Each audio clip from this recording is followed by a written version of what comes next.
warahmatullahi wabarakatuh. Tak lupa salawat serta salam senantiasa tercurahkan pada junjungan kita Habibana wa Nabiyana Muhammad sallallahu alaihi wasallam, kepada para keluarganya, sahabatnya, dan kita sebagai umatnya akhir zaman.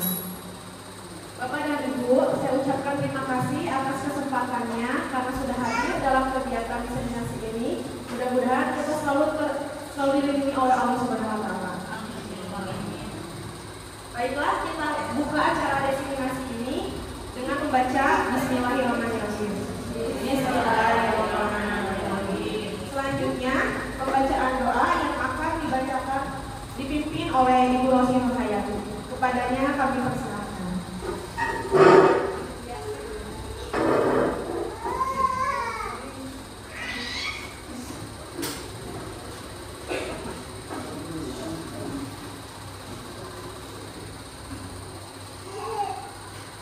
Bismillahirrahmanirrahim. Allahumma shalli ala sayyidina Muhammadin wa ala alihi washabihi ajmain.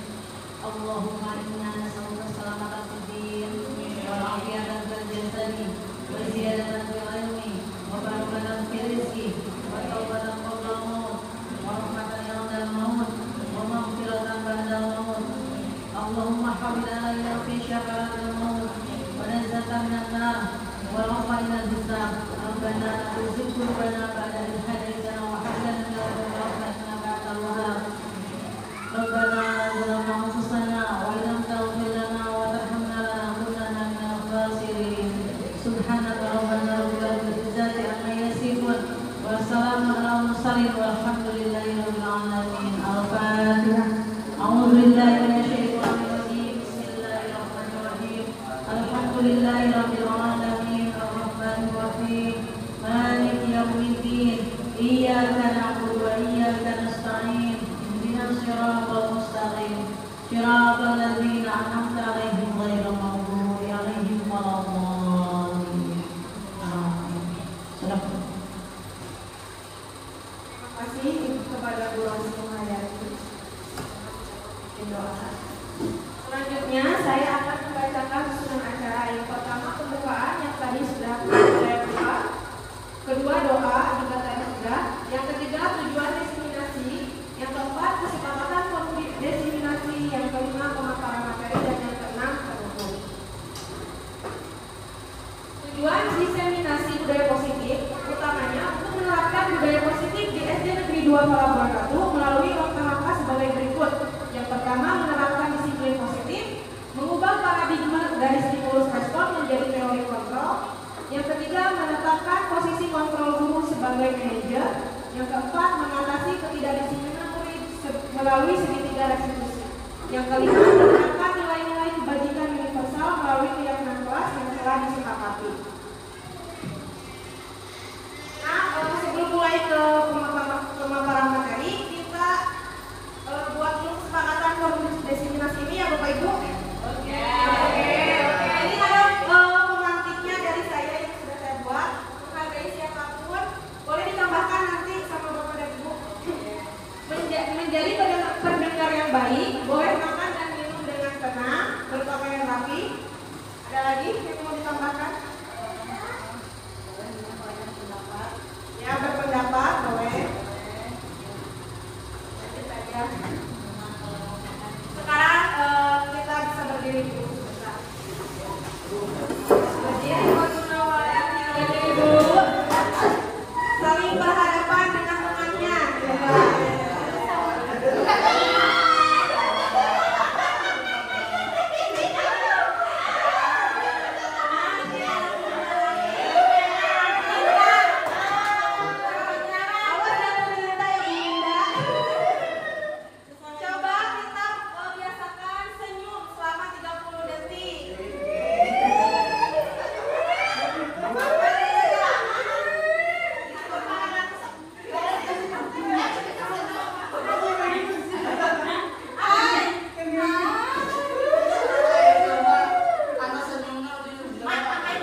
terima kasih, tepuk tangan untuk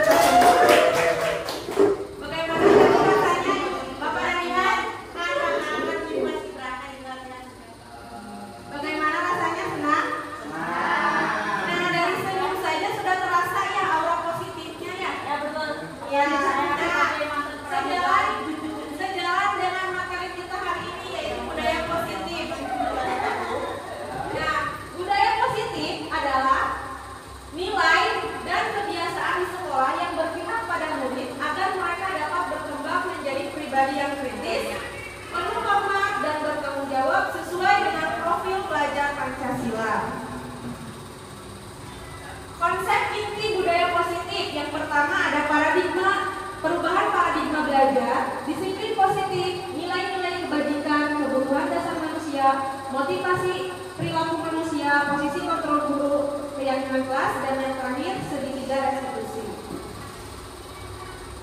Menurut Ki Hajar Dewantara, tujuan pendidikan adalah menuntun segala kodrat yang ada pada anak agar mereka dapat mencapai keselamatan dan kebahagiaan yang setinggi-tingginya, baik sebagai manusia maupun sebagai anggota masyarakat. Oleh karena itu, pendidik hanya dapat menuntun tumbuh atau hidupnya kekuatan kodrat yang ada pada anak agar dapat memperbaiki lakunya, bukan dasarnya. Hidup dan tumbuhnya kekuatan kodrat anak. Selanjutnya, pembelajaran dengan paradigma baru. Pembelajaran dengan paradigma baru merupakan pembelajaran yang dirancang berdasarkan prinsip pembelajaran berdiferensiasi, sehingga para peserta didik belajar sesuai kebutuhannya berdasarkan tahap perkembangan sesuai teori psikologi modern untuk mewujudkan profil pelajar Pancasila. Dalam membangun budaya positif, sekolah dapat menyediakan lingkungan yang positif, aman, dan nyaman agar siswa mampu berpikir, bertindak, dan mencipta dengan merdeka, mandiri, dan bertanggung jawab. Disiplin sangat berkaitan dengan kontrol guru terhadap siswa. Nah, banyak sekali miskonsepsi ya Bapak Ibu tentang teori kontrol. Yang pertama, ilusi guru mengontrol murid. Betul atau tidak? Bahwa guru dapat mengontrol murid? Betul. Ya, betul. Ya, ilusi bahwa semua penguatan positif efektif dan bermanfaat. Betul atau tidak itu?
Menurut saya disiplin itu menuju semua peraturan. Ya, bisa.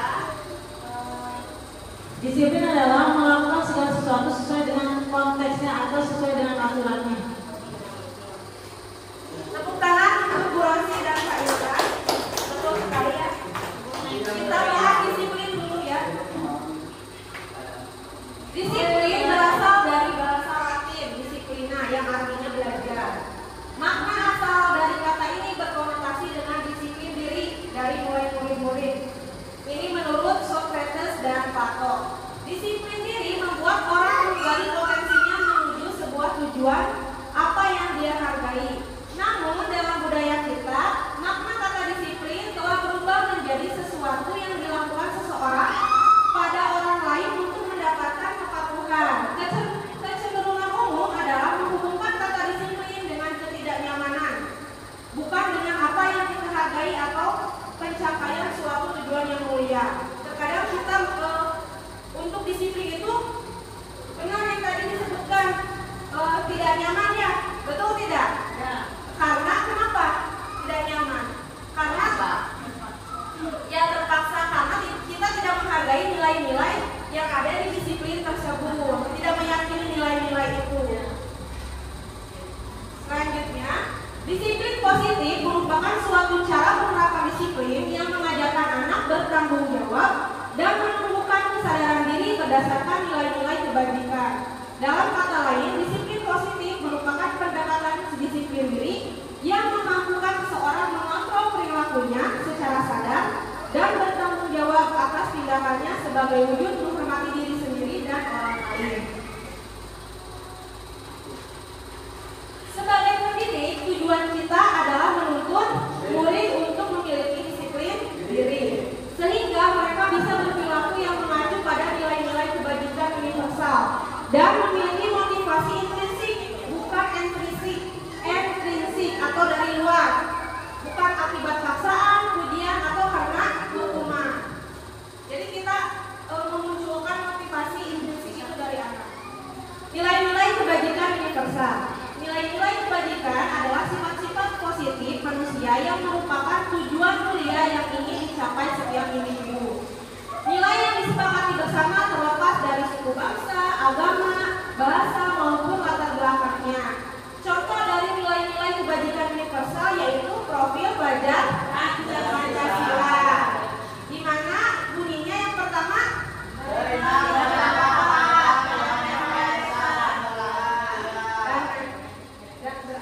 yang kedua mandiri, yang ketiga benar etis, yang keempat berkepentingan global, yang kelima bergotong royong, dan yang keenam kreatif.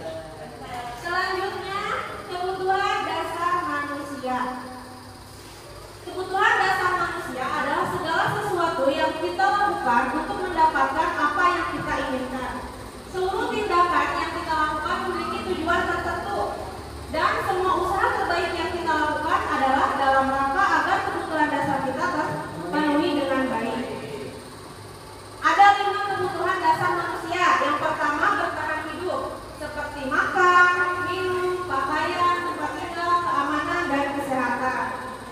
Yang kedua, kasih sayang dan rasa diterima, seperti dipedulikan, diakui, berbagi, kerjasama, menjadi bagian dalam kelompok. Yang ketiga, penguasaan, seperti harga diri, keinginan untuk dianggap, memimpin, berprestasi, dan didengar. Yang keempat, kebebasan, seperti mandiri, bebas berpendapat, memiliki pilihan, bebas mencoba hal baru, bebas mampu mengendalikan arah dirinya. Dan yang terakhir, kesenangan, seperti bermain, humor, antusiasme, tertawa, bahkan bercengkrama dengan teman-teman juga itu kesenangan ya. Realitas kebutuhan setiap orang berbeda. Kita harus berusaha memahami pandangan orang lain tentang dunia, karena setiap orang memiliki gambaran yang berbeda. Nah, di sini ada kasus.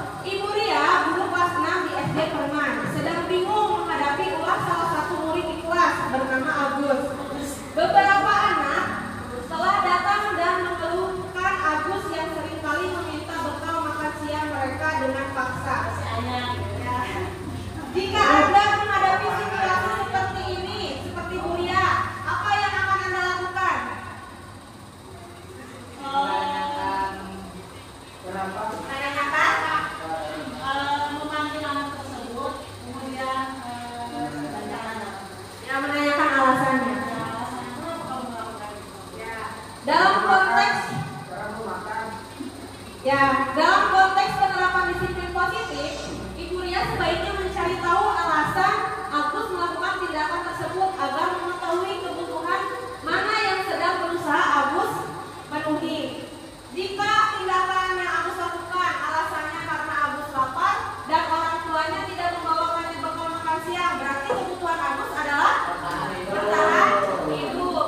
Jika tindakan Agus karena ingin menjadi perhatian teman-temannya, berarti berarti kebutuhan Agus kurang kasih sayang gitu ya, dan rasa diterima. Sedangkan jika alasannya dia merasa hebat karena temannya jadi takut dan menuruti keinginannya, berarti itu anak tersebut butuh penguasaan.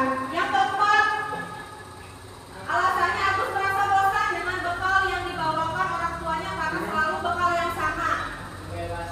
Kebebasan freedom ya, karena ya, ingin bekal yang berbeda. Yang kelima, jika alasannya Agus hanya iseng dan dia menikmati ekspresi wajah temannya yang kesal, berarti kebutuhan Agus adalah kesenangan. Dia senang sengaja. Usah diganti kira-kira. Yang kira diganti. Ya. Mau begitu. Nah, di sini ada kasus kedua. Ada yang mau mempelajari kasus kedua? Boleh?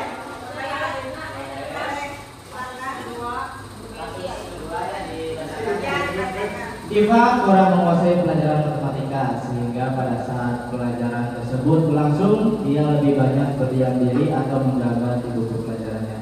Pada saat guru matematikanya Pak Seno menanyakan pertanyaan, Iva menjadi gugup dan tak sengaja menjatuhkan tasnya dari kursi serta tiba-tiba menjadi gagap pada saat berupaya menjawab. Seluruh kelas pun tertawa melihat perilaku Iva yang bicara tergagap dan terkejut tersebut. Pak Seno pada saat itu membiarkan teman-temannya Iva menertawakan Iva yang tergagap dan malu luar biasa, dan malahan minta Iva untuk maju ke depan dan berdiri di depan kelas sambil menunjuk hidungnya karena tidak bisa menjawab pertanyaan Pak Seno. Kelas semakin gaduh dan anak-anak pun tertawa melihat Iva di depan kelas memegang ujung hidungnya. Nah, di sini ada dua pertanyaannya. Yang pertama itu, apakah Anda setuju dengan tindakan Pak Seno terhadap Iva? Mengapa? Menurut saya sifat Pak Seno tuh harusnya mengajak Iva tidak ya, tidak. Karena harusnya Pak Seno itu melihat latar belakang dari Iva, kenapa Iva tersebut bisa berperilaku seperti itu. Yang kedua. Yang kedua, boleh? Ada yang mau menjawab? Menurut Anda, tindakan Pak Seno terhadap Iva adalah sebuah hukuman atau konsekuensi? Hukuman. Hukuman. Mengapa? Karena mungkin anaknya tidak bisa menjawab, jadi hukumannya seperti itu. Karena kalau konsekuensi ada pembicaraan itu sebelumnya. Ya betul. Ya betul, Bu. Nah, tidak setuju dengan tindakan Pak Seno terhadap Iva. Tindakan Pak Seno tersebut tidak pantas dan dapat menimbulkan dampak negatif bagi Iva dan sudah bertindak tidak adil karena sudah membiarkan teman-teman menertawakan. Juga dengan menghukumnya di depan kelas membuat Iva semakin takut dan malu dan rasa percaya dirinya akan hilang. Yang kedua, tindakan Pak Seno terhadap Iva adalah sebuah hukuman karena Pak Seno bertindak satu arah tanpa mengkomunikasikan dengan Iva. Seperti jawaban Pak Oci. Seperti jawaban Bu Oci tadi, tidak ada komunikasi dulu dengan Iva. Sampai bukunya terjatuh, langsung menyuruh Iva maju di depan kelas dan menunjuk hidungnya serta bertindak tidak pantas sebagai seorang guru.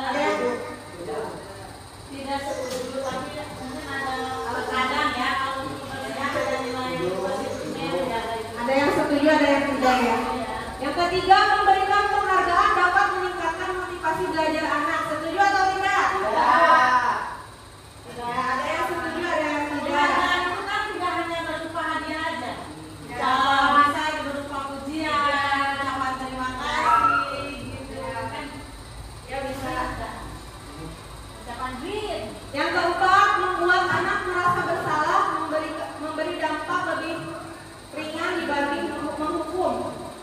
Tidak, justru kalau bikin anak lebih antusias lagi kalau anak merasa bersalah. Ya, tidak setuju ya. Nah, di sini ada identitas gagal. Identitas gagal itu hukuman. Selanjutnya identitas sukses seperti konsekuensi dan restitusi. Kalau hukuman, sesuatu yang menyakitkan harus terjadi, sedangkan konsekuensi sesuatu harus terjadi, sedangkan restitusi merupakan pilihan. Di sini ada identitas gagal dan identitas sukses. Identitas gagal itu hukuman, sementara identitas sukses itu konsekuensi dan restitusi. Yang identitas gagal hukuman, contohnya sesuatu yang menyakitkan harus terjadi, sedangkan konsekuensi sesuatu harus terjadi. Kalau restitusi merupakan pilihan. Yang hukuman tidak nyaman untuk anak atau murid untuk jangka waktu yang panjang. Kalau konsekuensi tidak nyaman untuk murid atau anak untuk jangka waktu yang pendek. Sedangkan restitusi menguatkan murid atau anak dalam jangka waktu yang panjang. Hukuman, korban mendapatkan keadilan. Sedangkan konsekuensi, korban bisa diabaikan. Kalau restitusi, korban mendapatkan ganti. Murid atau anak akan tersakiti kalau hukuman. Konsekuensi, murid atau anak dibuat tidak nyaman, sedangkan restitusi, murid atau anak mendapat penguatan. Hukuman perilaku pasif agresif meningkat, sedangkan konsekuensi penguatan hanya bertahan dalam jangka waktu pendek, sedangkan restitusi masalah terpecahkan. Sistem yang hukuman, sistem tidak akan berjalan bila murid tidak takut. Kalau konsekuensi memerlukan monitoring dan supervisi terus-menerus dari guru. Sedangkan restitusi, murid belajar bertanggung jawab untuk perilakunya. Selanjutnya, hukuman berlaku hanya pada sebuah institusi, tidak berlanjut pada kehidupan nyata. Sedangkan konsekuensi membantu penerapan mengikuti peraturan dalam masyarakat. Restitusi fokus pada pemecahan masalah dalam jangka waktu yang panjang. Hukuman peraturannya adalah kamu harus. Kalau konsekuensi, apa peraturannya? Mampukah kamu melakukannya? Terima kasih. Restitusi, apa yang kamu yakini? Apa yang bisa kamu lakukan untuk memperbaiki masalah ini? Hukuman yang terakhir, murid atau anak membenci, membuat anak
siapa? Menghukum orang yang tidak mendapat penghargaan. Contohnya dalam sistem ranking, murid yang ranking kedua akan merasa paling dihukum karena tidak mendapatkan penghargaan pertama, ranking pertama. Yang ketiga, penghargaan mengurangi ketepatan. Di sini ini akan berlaku jika guru menerapkan penghargaan jika murid mengumpulkan tugas dengan tepat waktu. Nah, murid akan tergesa-gesa karena ada penghargaan dari guru. Padahal belum tentu yang mengumpulkan cepat itu menjawab pertanyaan dengan benar karena dia tergesa-gesa. Bisa saja murid yang mengumpulkan terlambat dia menjawab pertanyaan dengan penghargaan tidak efektif karena membuat orang merasa kecewa, berkecil hati. Yang tadinya dia semangat bekerja karena tidak mendapatkan penghargaan jadi berkecil hati. Yang selanjutnya, penghargaan merusak hubungan. Jika penghargaan diberikan di depan orang banyak, ada saja orang yang tidak menyukainya sehingga menimbulkan persaingan dan menciptakan keresahan. Ya, begitu. Selanjutnya, penghargaan menurunkan kualitas. Jadi dia hanya akan bekerja jika ada penghargaan. Menurunkan kualitas. Penghargaan mematikan kreativitas. Contohnya, jika ada seorang anak yang tidak bisa membaca, kemudian dia belajar sungguh-sungguh sehingga bisa membaca, otomatis anak tersebut akan merasa bahagia dan bangga atas pencapaiannya. Kita sebagai guru atau orang tua kemudian memberikan penghargaan kepada anak tersebut. Nah, secara tidak langsung kita akan mematikan kreativitasnya. Kenapa? Karena rasa bahagia yang dia rasakan teralihkan dari penghargaan oleh penghargaan tersebut. Jadi teralihkan. Jadi dia sudah lupa caranya untuk menghargai dirinya sendiri, pencapaiannya, karena teralihkan oleh penghargaan kita tersebut. Dan itu mengurangi motivasi intrinsik anak. Lanjut, posisi kontrol guru. Yang pertama ada penghukum, pembuat merasa bersalah, teman, pemantau, dan manajer. Nah, coba ada yang mau ke depan menebak siapa posisi kontrol guru apa ini? Yang pertama, saya kecewa sekali dengan kamu. Apakah penghukum, pembuat merasa bersalah, teman, pemantau, atau manajer?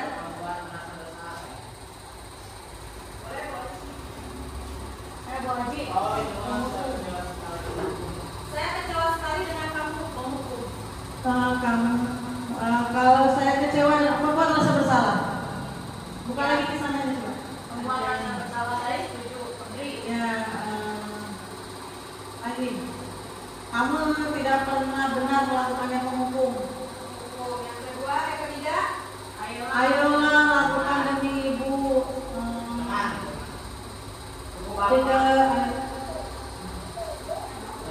Teman-teman. Yang ke Apakah kamu mendapatkan stiker bintang hari ini? Cukup lagi di sebelumnya. pemantau. Apa? Pemantau. Stiker ya? Yes. Kalau stiker enggak. Kalau stiker itu kayaknya lebih ke manajer. Kalau yang bagaimana kamu bisa menyelesaikan masalah ini? Pemantau ya. Jadi dia memantau. Hah? Manajer. Oh ya. Lebih ke manajer ya.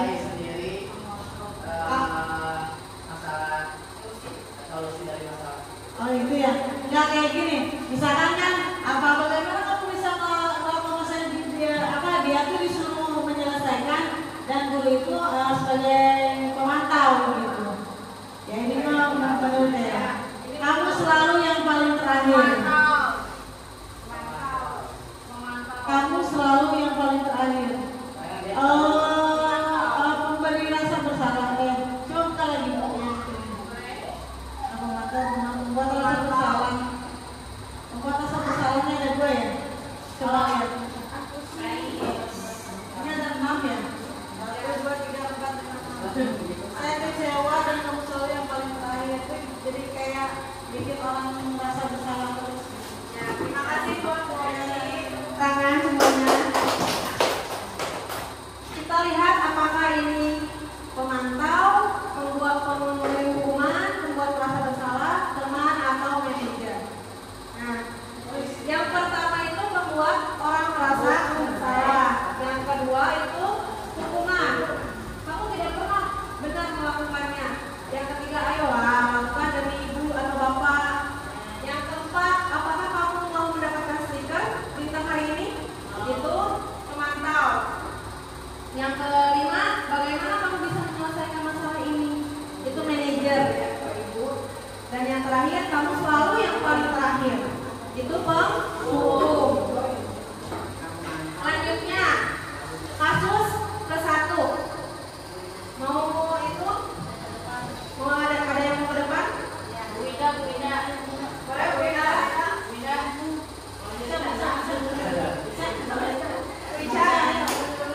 Saya bacakan dulu ya kasusnya ya.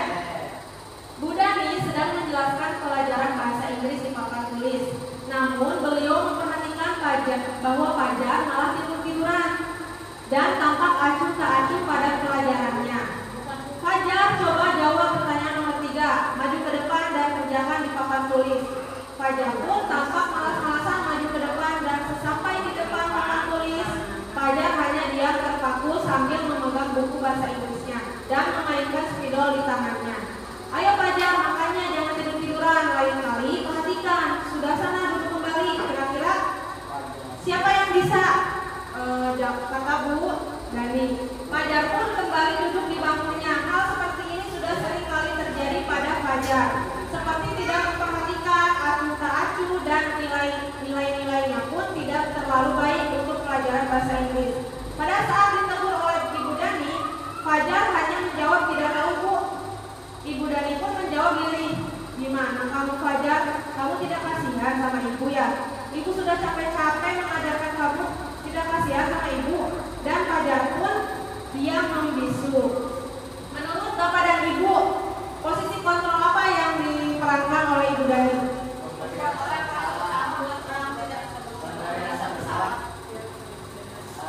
Seperti Ibu Dani itu posisi kontrolnya sebagai pembuat merasa bersalah. Ya, kenapa? Karena dia seolah-olah membuat Fajar itu apa yang dilakukan Fajar itu harus merasa bersalah. Ya, terima kasih Pak Indra. Tepuk tangan buat Pak Indra. Akan dari memberikan perkataan yang kepada Fajar, gimana kamu Fajar? Kamu tidak kasihan sama ibu. Nah itu membuat Fajar seolah-olah ingin merasa bersalah. Kasus yang kedua, boleh? Ada yang mau ke depan? Winda?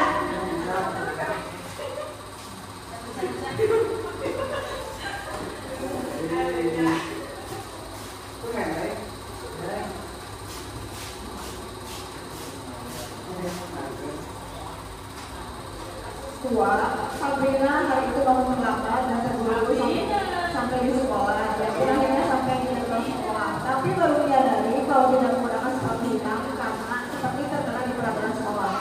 Di depan pintu kelas, Bapak Lupa memperhatikan sepatu Sabrina yang berwarna coklat. Sabrina berusaha menjelaskan bahwa dia terburu-buru dan salah menggunakan sepatu. Pak Lukman menanyakan Sabrina, apa peraturan sekolah tentang seragam warna sepatu? Sabrina menjawab, sudah mengetahui sepatu harus berwarna hitam. Namun terburu-buru dan salah menggunakan sepatu. Selain tidak berani kembali pulang karena menunggu sekali, Pak Lukman tetap bersikeras pada peraturan yang berlaku dan mengatakan, ya sudah, kamu sudah melanggar peraturan sekolah. Kamu salah, sudah terlambat, salah pula warna sepatunya. Segera buka sepatumu kalau tidak bisa mengenakan warna sepatu sesuai aturan. Sabrina meminta maaf dan memohon kembali kepada Pak Lukman agar tetap dapat mengenakan sepatunya dan berjanji tidak akan mengulangi kesalahannya. Namun Pak Lukman tidak mau tahu, tidak, kamu telah melanggar peraturan sekolah. Kalau tidak sanggup, ambil sepatu di rumah atau diantarkan sepatu ke sekolah. Ya sudah, kamu tidak bersepatu saja seharian di sekolah. Sekarang copot sepatumu dan silakan belajar tanpa sepatu seharian. Sabrina pun dengan berat hati mencopot sepatunya dan memberikan kepada Pak Lukman. Seharian dia tidak berani pergi ke sekolah karena malu dan lebih banyak pergi ke kelas tanpa alas sepatu. Menurut Bu Ica, peran apa yang dilakukan oleh Pak Lukman?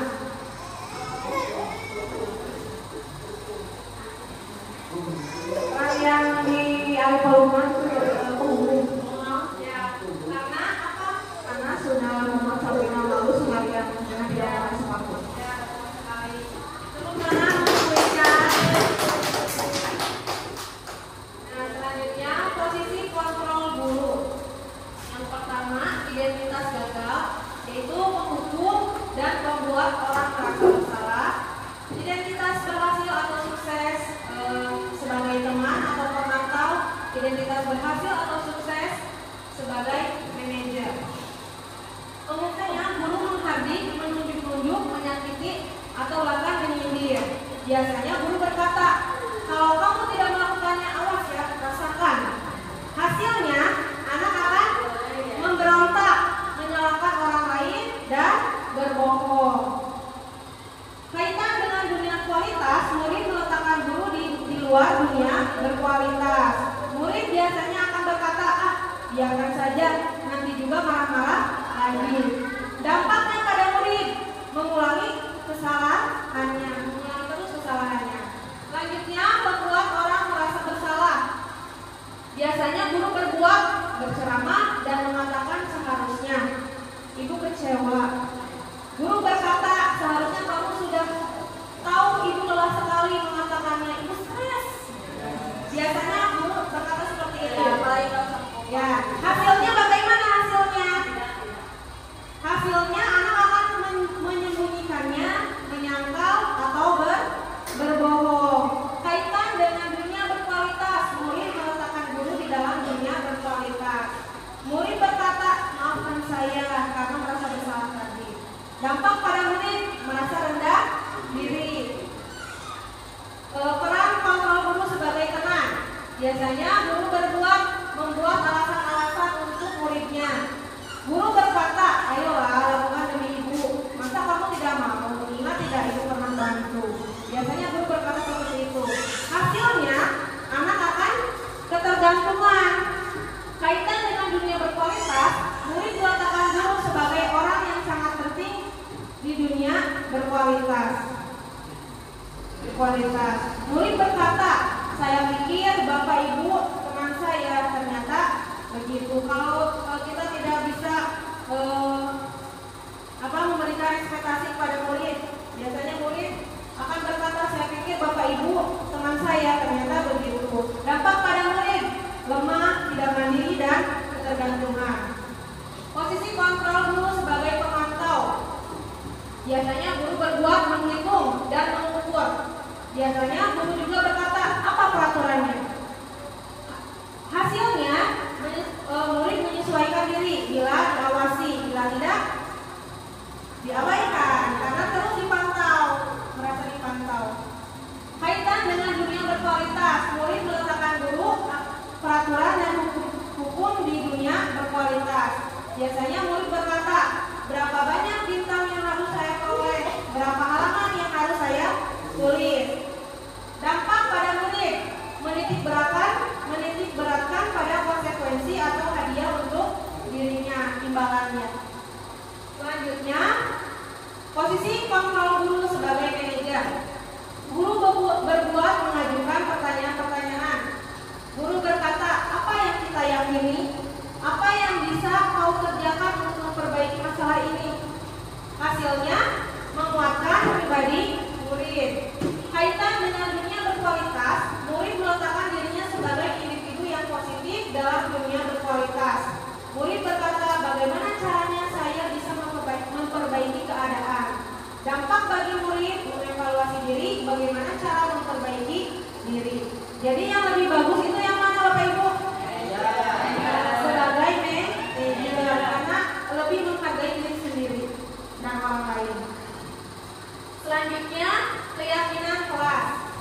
Keyakinan kelas adalah nilai-nilai kebajikan atau prinsip-prinsip universal yang disepakati bersama secara universal, lepas dari perbedaan agama, suku, negara, dan bahasa.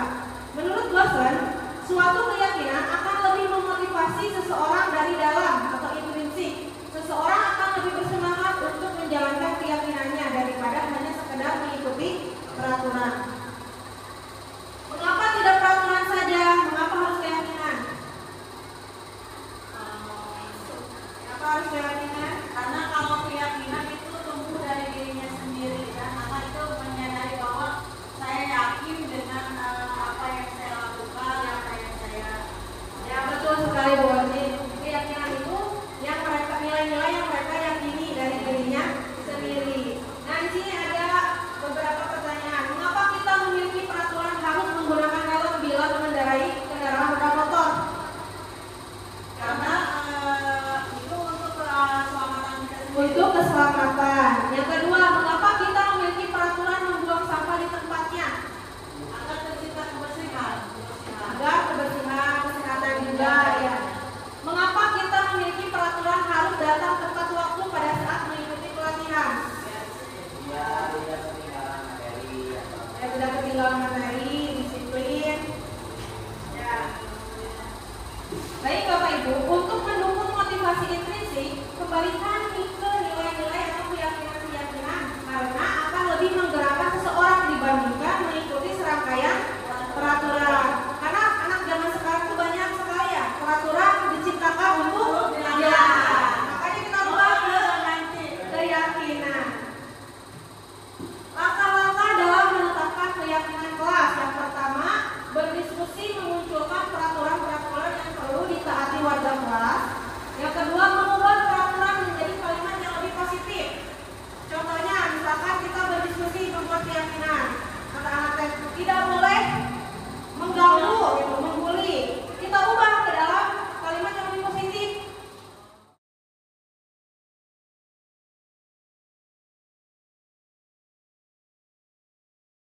Dari peraturan kelas, kita ubah menjadi keyakinan kelas agar terciptanya lingkungan yang positif sehingga budaya positif akan tercipta. Ini contoh pembuatan keyakinan kelas di kelas 5C. Nah, sebelum ke restitusi, Bapak Ibu boleh berdiri dulu, kita ganti dulu artinya. Jangan tuh.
Selanjutnya, restitusi. Apa itu restitusi? Restitusi adalah proses menciptakan kondisi bagi murid untuk memperbaiki kesalahan mereka, sehingga mereka dapat kembali ke kelompok mereka dengan karakter yang lebih kuat. Ini menurut Gosser. Sama menurut Gosser, restitusi juga merupakan proses kolaboratif yang mengajarkan murid untuk mencari solusi atas masalah orang seperti apa mereka, tujuan yang mulia, dan bagaimana mereka memperlakukan orang lain. 9 ciri-ciri restitusi. Yang pertama, belajar dari kesalahan, bukan menebus kesalahan. Yang kedua, memperbaiki hubungan. Yang ketiga, menawarkan, bukan memaksa. Yang keempat, restitusi diri adalah cara terbaik. Yang kelima, menuntun atau melihat ke dalam diri. Yang keenam, mencari kebutuhan dasar yang mendasari tindakan. Yang ketujuh, berfokus pada karakter bukan tindakan. Yang kedelapan, berfokus pada solusi. Dan yang kesembilan, mengembalikan murid yang berbuat salah pada kelompoknya. Ada 3 tahapan di segitiga restitusi ini. Yang pertama, validasi tindakan yang salah. Yang pertama, menstabilkan identitas, validasi tindakan yang salah, dan yang terakhir, menanyakan keyakinan. Menstabilkan identitas untuk membuat anak yang merasa gagal karena berbuat salah menjadi positif terhadap dirinya. Biasanya, guru berkata berbuat salah itu hal yang manusiawi. Tidak ada manusia yang sempurna. Bapak ibu juga pernah berbuat salah. Kita pasti bisa menyelesaikan permasalahan ini. Bapak ibu tidak tertarik untuk mencari tahu siapa yang benar, siapa yang salah. Bapak ibu lebih tertarik untuk menyelesaikan masalah. Kalau kamu menyalahkan dirimu sendiri terus-menerus, apakah kamu bersikap baik pada dirimu sendiri? Nah, ini adalah contoh pertanyaan-pertanyaan untuk menstabilkan identitas anak. Dengan menstabilkan identitas anak tersebut, anak akan lebih merasa terbuka kepada gurunya dan bisa menceritakan permasalahannya. Yang kedua, validasi kebutuhan. Membantu siswa mengenali basic need atau kebutuhan yang ingin dipenuhinya ketika melakukan kesalahan itu. Apakah kebutuhan yang pertama tadi apa? Bertahan hidup, kasih sayang, kekuasaan, kesenangan, kekuasaan. Yang terakhir, yang satu lagi apa? Bertahan hidup, sayang, kesenangan, kebebasan. Ya. Biasanya guru berkata, kamu bisa saja kan melakukan hal yang lebih buruk, tapi kamu tidak melakukannya kan? Kamu pasti punya alasan mengapa melakukannya. Apa yang penting bagi kamu? Kamu boleh tetap berusaha menjaga sikap itu, tapi tambahkan sikap yang lain yang baru. Maukah kamu belajar cara lain untuk mendapatkan yang kamu butuhkan tanpa harus memukul? Apakah kamu bisa melakukan dengan lebih baik esok lagi? Nah, dengan begitu kita bisa melihat kebutuhan anak tersebut. Dan yang terakhir, menanyakan keyakinan. Anak melihat kesalahannya dihubungkan dengan norma sosial dan nilai-nilai yang mendasari manusia berinteraksi dengan orang lain. Biasanya, guru berkata, apa nilai yang kita percaya di kelas? Keyakinan kelas tadi, ya. Nilai-nilai universal apa yang telah kita sepakati? Kelas yang ideal itu yang seperti apa sih? Kamu ingin jadi anak seperti apa? Apa yang kamu rasakan ketika kamu melakukan itu? Kamu menjadi orang seperti apa? Nah, ini menanyakan kembali keyakinan kepada anak tersebut. Nah, saya sudah menerapkan segitiga restitusi di kelas 5 ya. Kasusnya pada hari Selasa saat pembelajaran yang pertama berlangsung, ada yang izin ke toilet. Namun lama sekali hingga pelajaran hampir berakhir, anak tersebut baru masuk. Kemudian ada laporan dari Pak Satpam bahwa ternyata ia tidak ke toilet tetapi makan makanan di kantin.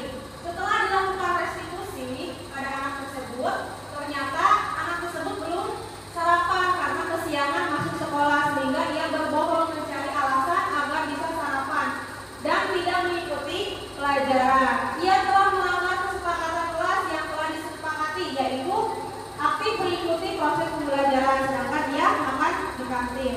Dari hasil tersebut, anak menemukan solusinya agar tidak kesiangan dan bisa sarapan. Ia akan tidur lebih awal sehingga mengikuti pelajaran dan tidak akan mengulangi kesalahannya lagi. Nah, ini